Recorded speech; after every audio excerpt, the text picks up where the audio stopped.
Sir Baljeet Rana. Sir ऐसा है, ये जो ब्रिज है ये बहुत ही पुराना बना हुआ है। ठीक है, और ये जो है इसमें जो जो भी पियर्स हैं वो पियर सारे इसके पिलर जो है स्टोन के बने हुए हैं।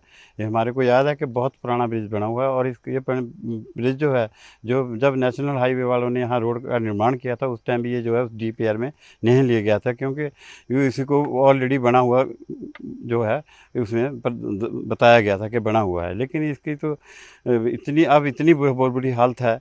इसकी हालत का जो इसकी बुरी हालत का सबसे बड़ा कारण जो है यह अवैध खनन है। ठीक है, इसके बोथ साइड, दोनों साइड, ऊपर और नीचे इतना अवैध खनन हो गया है कि इसकी जो निचली साइड तो जो ब्रिज की है वो तो बिल्कुल ही इसकी फाउंडेशन तक जो है नंगी हो चुकी है। अभी भी इसके बाद पिछले कुछ 2 सालों में, 2-3 सालों में इसकी रिपेयर की थी और लाखों रुपया जो है इसमें जो है इन्होंने गवर्नमेंट की तरफ से खर्च किया गया है। लेकिन वो जब अवैध निर्माण रुका नहीं है तो ऊपर से पानी आया, वो सारा जो उसकी वो भी जो लाखों का जो खर्च किया गया था वो भी व्यर्थ चला गया है।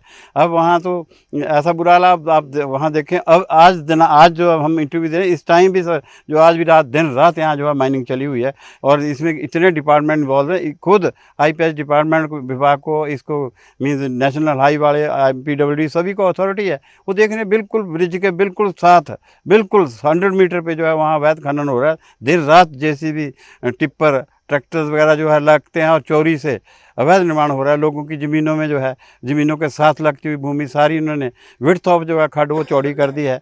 तो ये जो अगर ये तो अभी अभी अभी तो जून महीना, अभी जुलाई शुरू ही हुआ है। अभी तो जुलाई का महीना जो बरसात आएगी, अगर आने वाले दिनों में जैसे ही ज़्यादा बरसात है, जितना पानी यहाँ, जितनी इसकी कैचमेंट है ऊपर, अगर इसमें ज़्यादा पानी आ गया तो ब्रिज तो पहले उसमें, ये भी और निचले वाला, ये दोनों ब्रिज आएंगे। और ये लोगों को तो बाद में अभी पता चलेगा कि इस जो है अवैध निर्माण के, जो ये जो हमारी अवैध खनन है, इसको रोकने में हमारा जो है, हम तो यही चाहते हैं कि रोकने में लोगों को अभी ही जो है एकजुट होकर जो है सड़कों पे आना चाहिए। मनदीप सिंह। सर हालात देखो बहुत ख़राब है। खनन माफिया दिन रात यहाँ पे राज कर रहा है, कोई रोक टोक नहीं है। काफ़ी बार कंप्लेंटें भी हो चुकी है और हमारा गांव भी इस जो पुल है इसके थोड़ी नज़दीक में ही है, साथ में ही ऊपर को। तो इससे हमारे को भी बहुत दिक्कत है। अगर ये पुल कभी भी टूट सकता है। ये नदी का उफान इतना है कि इसका कोई अंदाज़ा नहीं लगाया जा सकता।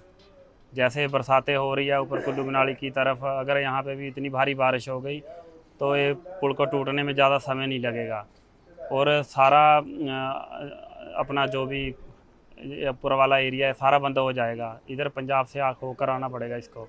सर नीचे वाली साइड है जो, वो तो पुल की बिल्कुल ख़त्म है। पीछे नीचे से जो नीचे वाली साइड है ना, वो तो बिल्कुल खाली हो चुकी है। जो भी वहाँ पे सीढ़ी बना था रोक के लिए वो सारा टूट के नीचे नदी में चला गया। अगर 10-15 बंदे भी लगेंगे ना वहाँ पे जाके गैंती के ही लेके कुछ भी, तो अब भी पुल गिर सकता है। नीचे से इतनी खस्ता हालत हो चुकी है उसकी, मशीन की ज़रूरत भी नहीं है गिराने के लिए, वो बंदे गिरा देंगे नीचे वाली साइड से। अगर ज़ोर की बारिश आती है तो ऊपर से तो पुल फिर बचने के चांस बहुत कम है। अभी भी चल रहा है सर, कोई रोक टोक नहीं है, कोई कुछ नहीं है, कोई सरकार ध्यान नहीं दे रही, कोई कुछ नहीं। मशीनों से, टिप्परों से, ट्रैक्टरों से, सभी हर प्रकार से चोरी हो रहा है। सर मेरा नाम राणा विजेंद्र सिंह और मैं मानवता की सेवा संस्था का जनरल सेक्रेटरी हूँ। और यहाँ पे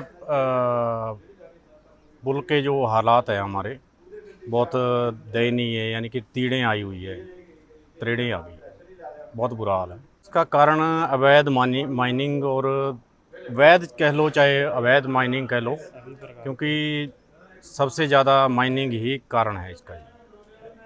बहुत ज़ोरों शोरों से चल रही है माइनिंग। ये कोई रातों में, कोई दिन में। रातों को तो टिप्पर और मशीनें, जेसीबी मशीनों से धड़ल्ले से चल रही है। कोई पूछने वाला नहीं है, कोई डिपार्टमेंट पूछने वाला नहीं है।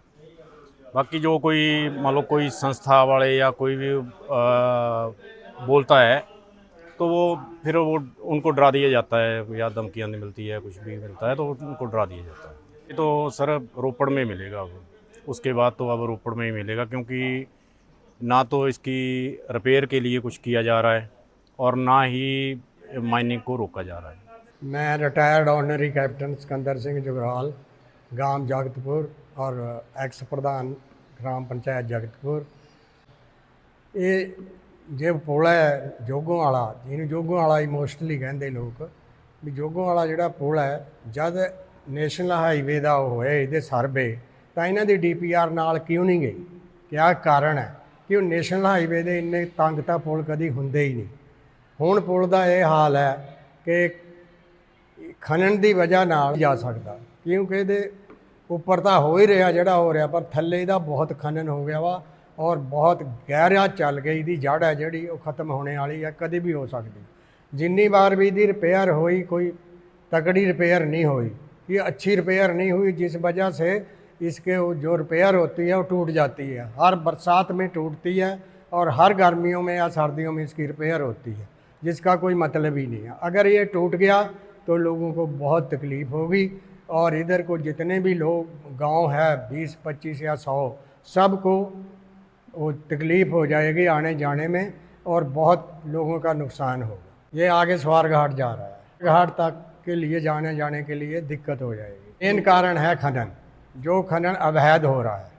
वैध तो चलो हो ही रहा है, पर जो अवैध हो रहा है वो खनन है।